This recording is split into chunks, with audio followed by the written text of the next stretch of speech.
Hello বন্ধুরা, তোমরা কেমন আছো? আশা করি তোমরা সবাই ভালো আছো। প্রীতির রান্নার হিসেলে সবাইকে স্বাগত জানাই।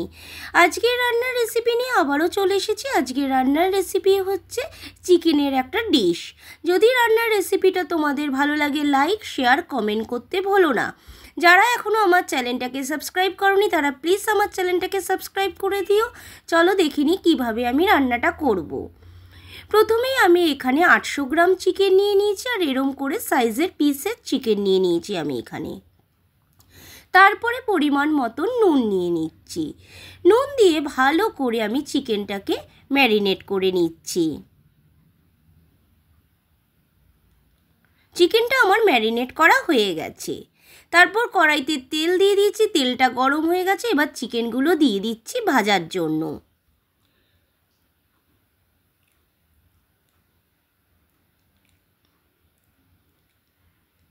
চিকেনটা আমি ভালো করে একটু ভেজে নেব। আর আমি যে চিকেনের রান্নাটা যে আজকে করব সেটা কিন্তু জল ছাড়াই হবে। এখানে আমি কোনো প্রকার জলের ব্যবহার করব না। দেখো আমি চিকেনগুলো ভালো করে কিন্তু ভেজে নিচ্ছি। চিকেন আমার ভাজা হয়ে গেছে। একটা বোল সিটে আমি চিকেনগুলোকে তুলে নিচ্ছি।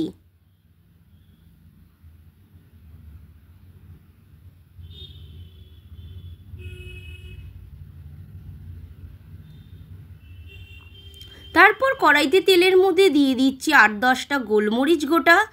তারপরে দিয়ে দিচ্ছি 3খানা এলাচ, লবঙ্গ, শুকনো লঙ্কা, তেজপাতা দিয়ে ভালো করে আমি নাড়িয়ে নিচ্ছি। তারপরে কেটে রাখা পেঁয়াজ কুচিগুলো দিয়ে দিচ্ছি। দিয়ে আমি পেঁয়াজ কুচিগুলো দিয়ে ভালো করে ভেজে নেব। পেঁয়াজটা যেন ব্রাউন কালার হয় আমার।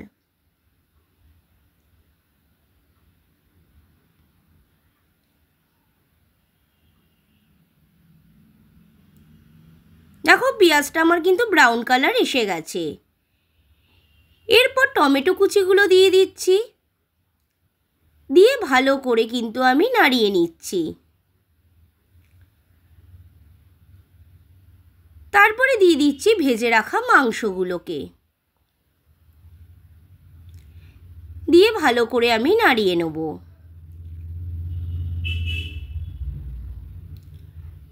তারপর পরিমাণ মতন দিয়ে দিচ্ছি লাল লঙ্কার গুঁড়ো।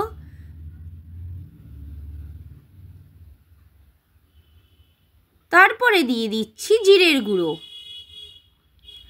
তারপরে দিয়ে দিচ্ছি আদা বাটা। তারপর দিয়ে দিচ্ছি রসুন বাটা। দিয়ে ভালো করে আমি নাড়িয়ে নিচ্ছি। এটা ভাত, রুটি, পরোটা, নান সবার সাথেই কিন্তু ভালো লাগবে খেতে। আপনারা ট্রাই করে বাড়িতে একবার দেখতে পারেন।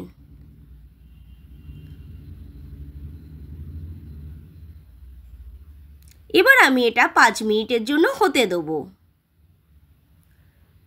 5 মিনিট পর ফিরে এসেছি। ঢাকনিটা খুলে নিচ্ছি। দেখো মাংসটা থেকে আমার কতটা কিন্তু জল বেরিয়েছে। ভালো করে আমি নাড়িয়ে নিচ্ছি। এরপর দিয়ে দিচ্ছি কাঁচা লঙ্কা কুচি। তারপর দিয়ে দিচ্ছি ফেটিয়ে রাখা টক দই।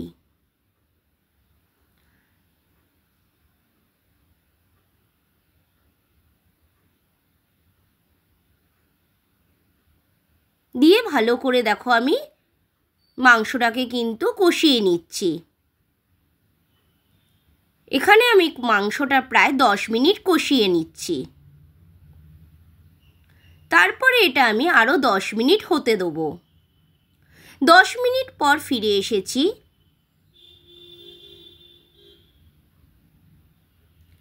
উপর থেকে আমি ধনেপাতা কুচি দিয়ে দিচ্ছি। দিয়ে আমি ভালো করে আবারও নাড়িয়ে নিচ্ছি। আমার রান্নাটা কিন্তু রেডি হয়ে গেছে। এবার গ্যাসের ওভেনটা আমি অফ করে দিচ্ছি। তোমাদের রান্নার রেসিপিটা কেমন লাগলো অবশ্যই কিন্তু আমাকে কমেন্টে জানাতে ভুলো না।